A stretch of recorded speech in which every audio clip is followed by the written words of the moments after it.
But we'll move on here. Talk about going from my most favorite to my least favorite. And we touched on this a little bit because we talked about waiting on quarterbacks and how both of us feel how important that is. Rob drafted a team. He was in the 11 hole on this here, and he drafted an early round stud quarterback. So just talk about it. Let's get this over with. Well, I was surprised because I was actually a little pleasantly surprised. I thought it'd turn out worse than it did, but I think this draft was a little bit of an anomaly than how it would typically go for most of our listeners. I got a lot of the guys that I'm targeting that just happen to fall to me, and I don't think you can expect that in typical drafts. But so I intentionally picked out of the 11 because I knew I needed to get Peyton Manning at the end of the second, kind of on the turn. That's where his ADP is. So I drafted in the 11th spot. I went AJ Green, got that stud wide receiver, and I followed that up with Peyton Manning basically at the beginning of the second. But from there, when it came all the way back to me at the 3-4 turn, I was still able to get Alfred Morris and Zach Stacy, and I don't see how Never that's yeah, and happened. that's just it. When I was drafting it, I was like, hell yeah, I can't believe I could get these guys there. But Morris, fell to me at the 311 when his ADP is the 2.8, which is almost a round sooner. I got Stacy at the 4.2 when his ADP is the 3.1. So I essentially got both of these running backs a full round above where they're normally going. So again, this is an anomaly. It would have never happened, but the way that it did pan out I was of course pleased, and I would have been thrilled to actually draft this team in real life. But I would never risk drafting Peyton Manning in the second, thinking that this sort of thing was going to happen. So anyway, so like I said, I got Alfred Morris in the third, Zach Stacy in the fourth.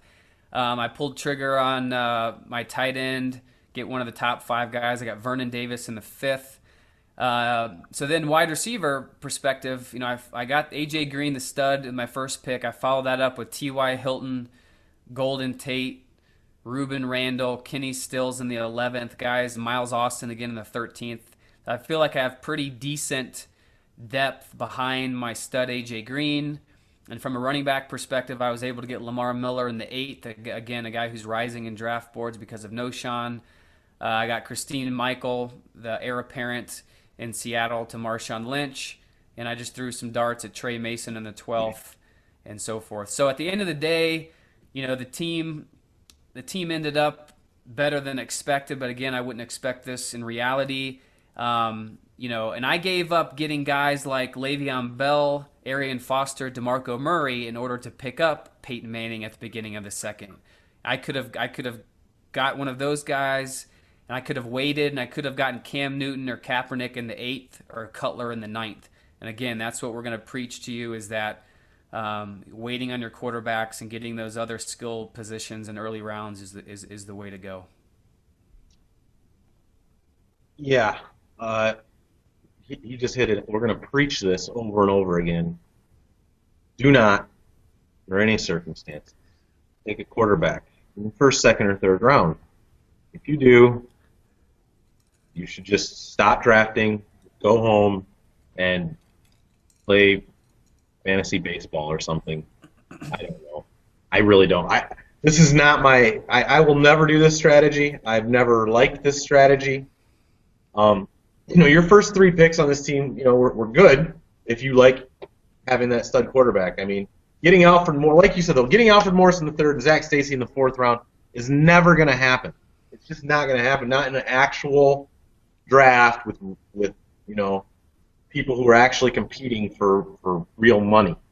Those guys are not going to drop that far. So I never take a quarterback before the fifth round. I just think there's too much talent available in those rounds, and there's so much talent in the quarterback position. You can get, like you said, Kaepernick, Cam Newton, freaking Jay Cutler, Phillip Rivers, Matt Ryan in the seventh round. Too much, man. I'm starting to get upset just talking about this, really. Well, and again, Peyton Manning's not going to have the year he had last year. So you're talking about if you draft a quarterback in the second round somewhere, he's probably going to get you roughly 22 points a week. Guys like Matt Ryan who are going to come back from the down season last year. Guys like Kaepernick and RG3 who are on the rise. I mean, they might at the end of the day outperform Drew Brees, or at least get within 1 or 2 points a week on average. And if they do that, then it was clearly a crucial mistake that you made, trying to get a leg up on your competition by drafting a QB that early. That's just plain as day. Abso-freaking-lutely, dude. That's it. Okay, week 2, Peyton Manning scoring a bunch of points. Yes, but you've got a quarterback that you drafted in the freaking 8th round that's only scoring 4 or 5 points less than him, and the running back that you drafted in the 2nd round instead of Peyton Manning is scoring 8 or 10 points more than the running back that the guy who's got Peyton Manning drafted in the 8th round.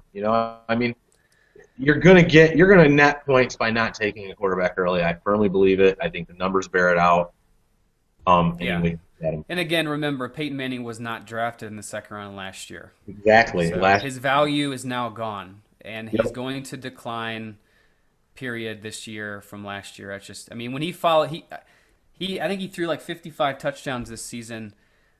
He's done this in the past where he threw close to 50 or the highest that he's ever thrown. He followed that up the next year with like 28, 29 touchdowns. So we've actually seen this happen before, not just with him, but with other QBs. It just, the law of average just says it's not going to happen. Backward a couple of years ago, man. What he threw like 30-something touchdowns one year, comes back the next year, and him and Calvin both didn't get near that many touchdowns. Yeah, you can't bank on that for sure. So it's not a position I'm willing. There's too damn much talent available to waste an early round pick on a fucking quarterback.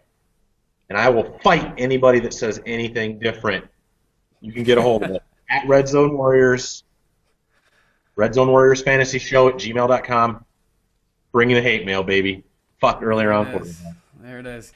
So anyway, I think that's it for our show this week.